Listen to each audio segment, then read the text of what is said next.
Well, viewer, got a bit bored waiting for the paint to dry, as you do, so I've set up a diesel fuel tank, a return, 12 volt to the fuel solenoid and the injection pump, got the starter pack, positive, negative, and the wire going, this fused one is going over to the injection pump, and that green one there is just hanging down there waiting to get touched on the 12 volt to initiate the starter.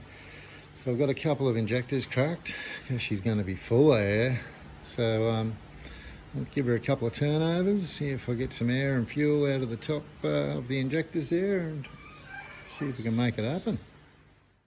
Rightio, viewer, so I've got a couple of videos following that show the motor running.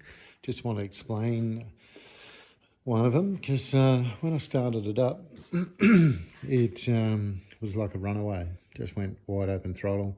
So just put my hand on the top of the air inlet there and choked it. But it was because while I was cranking it over and bleeding the fuel, my little wire down here fell off for the power to the fuel stop on the injection pump. And so what happens is that shuts the valve, stops the fuel going there, but it still must pump fuel and fill the pump or do something. Because I've had this happen before when a friend of mine went to drive my F-truck and didn't know about the immobiliser and just turned it over until they decided they didn't know how to start it, and then they left it.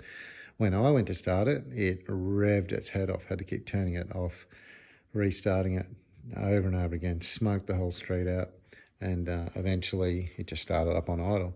So don't quite know enough about injection pumps to understand fully that process, but that's what happened in this occasion as well. So I ended up dropping all of the diesel out of the fuel filter to starve it and let it get rid of that fuel.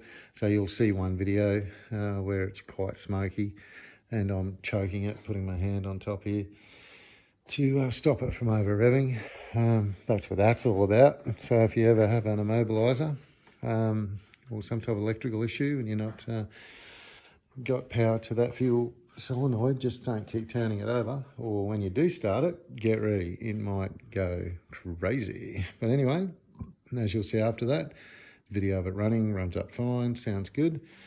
So just letting it cool down overnight, so then I can pull off the valve cover, do the valve clearances while it's cold, and now it's had a few good runs, I can do a retorque on the head bolts.